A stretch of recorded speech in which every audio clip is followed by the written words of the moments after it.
Change of formation, एक मोल बना लेकिन अपने एलिमेंट से बना, ये चीज समझाने का मकसद था। एग्जामिनर आपको कोई भी नाम दे सकता है और कह सकता है कि इसका एंथैल्पी चेंज ऑफ फॉर्मेशन लिख के दिखाओ, आपने उसको ऐसे ही तोड़ देना है फॉर्मूले को, इसमें 2 कार्बन निकलेंगे 3 हाइड्रोजन निकलेंगे और उसको फिर इस इक्वेशन फॉर्म में लिख देना है। ठीक है जी, डन हो गया। Enthalpy change of formation positive भी होती है नेगेटिव भी होती है, लेकिन अमूमन क्योंकि फॉर्मेशन है ना, बॉन्ड मेकिंग हमेशा एक्सोथर्मिक ही होती है, तो मोस्टली ये एक्सोथर्मिक नेचर में मिलेगा, लेकिन कभी कभी एंडोथर्मिक भी मिल सकता है।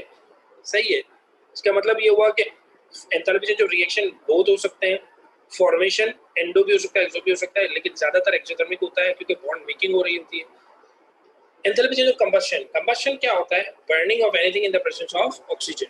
तो अब एंथैल्पी चेंज ऑफ कंबशन में enthalpy change of combustion always exothermic, ये तो ऑलवेज एक्सोथर्मिक ही होगी क्योंकि डेल्टा एच इसका हमेशा नेगेटिव ही होता है।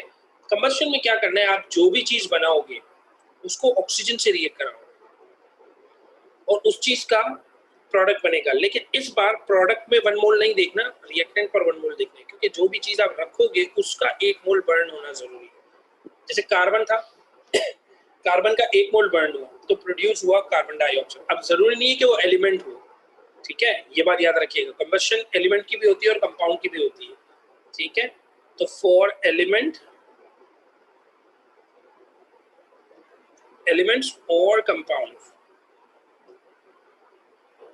कंबशन तो किसी की भी हो सकती है ना भाई, इसके लिए शर्त नहीं है कि वो कॉन्स्टिट्यूएंट एलिमेंट ही को बर्न करके ऑक्सीजन और कुछ चीज बना लो, नहीं ऐसा नहीं है। ठीक है, तो अब इसके लिए हम कॉन्स्टिट्यूएंट एलिमेंट्स नहीं लिखेंगे। तो जैसे हमने कहा कि 1 mole of anything completely reacts with oxygen, इसको कुछ लोग यूं भी लिखते हैं under standard condition when it is the enthalpy change under standard condition when 1 mole of anything, metal non metal whatever it is, ठीक है, 1 मोल ऑफ एनीथिंग या 1 मोल ऑफ एनी सब्सटेंस, ठीक है, कंप्लीटली बर्न विद ऑक्सीजन या completely burned with plenty of oxygen to produce its oxide.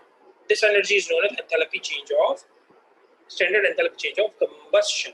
ठीक है, the enthalpy change when 1 mole of anything is burned in the presence of oxygen to produce its oxide under standard condition. ये वाली बात भी सही हो गई, सही है।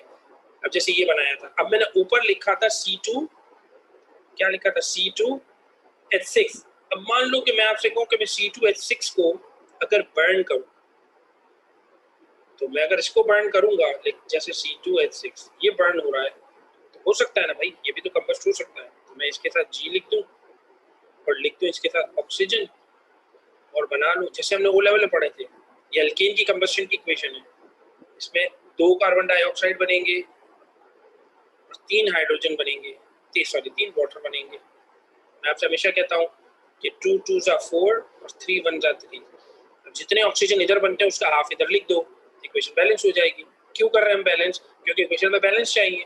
ठीक है, यही standard enthalpy change of reaction भी बनेगा और यही standard enthalpy change of combustion भी बनेगा, क्योंकि ये अकेला ही तो बर्न होकर कंबस्ट हो रहा है। सही है, और इस रिएक्शन का एंथैल्पी चेंज ऑफ रिएक्शन क्या होगा? तो रिएक्शन भी वही होगा, क्योंकि ये C2H6 अकेला ही तो बर्न हो रहा है। बात समझ आ रही है? तो इसलिए आपका ये जो इक्वेशन है इसको बैलेंस करते हैं तो 2 to the 4 5 6 7 7/2, तो इधर आ जाएगा 7/2, 7/2 ऑक्सीजन। अब इसका enthalpy change of combustion, enthalpy change of combustion जो होगा, कंबस्शन जो होगा स्टैंडर्ड किसके लिए? आपने कहा ये है C2H6 के लिए, वो एग्जैक्टली बराबर हो जाएगा एंथैल्पी चेंज ऑफ रिएक्शन की।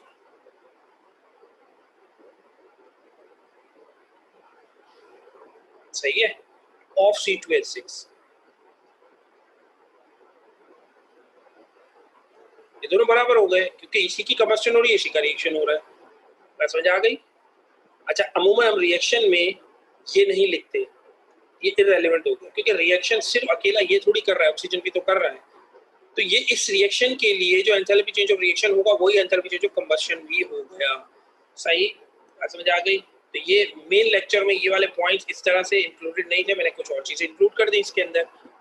ठीक है, अब इसके लिए यहाँ एलिमेंट्स का होना शर्त नहीं है, याद रखिएगा, एलिमेंट्स और कंपाउंड कुछ भी बर्न हो सकता है, मगर ऑक्सीजन का होना शर्त है। अगर ऑक्सीजन होगा, एलिमेंट या कंपाउंड जो भी, तो वो बर्न होगा तो प्रोड्यूस करेगा कार्बन डाइऑक्साइड, वाटर या जो भी व्हाटएवर सब्सटेंस वाज, ठीक है।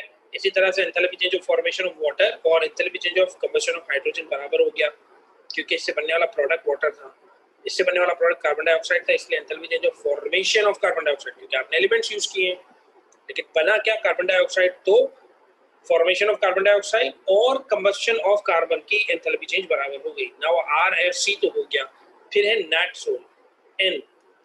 एन क्या है भाई? नाइट्रोजन क्या है? न्यूट्रलाइजेशन क्या? न्यूट्रलाइजेशन का मतलब होता है कि जब 1 मोल ऑफ वाटर बने in the presence of acid and base, जब कंप्लीट न्यूट्रलाइजेशन हो, तो delta H is always exothermic, क्योंकि वाटर बनेगा, बॉन्ड मेकिंग होता है, इसके अंदर बॉन्ड मेकिंग की एनर्जी बॉन्ड ब्रेकिंग से बढ़ जाती है, ठीक है। तो बॉन्ड मेकिंग हमेशा एक्सोथर्मिक होता है। हमने इसको बेनमैक्स या मैक्सोबेंडो से भी याद किया था। बेनमैक्स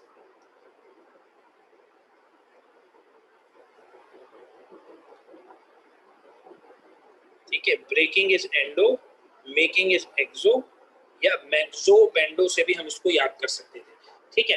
तो enthalpy change when 1 mole of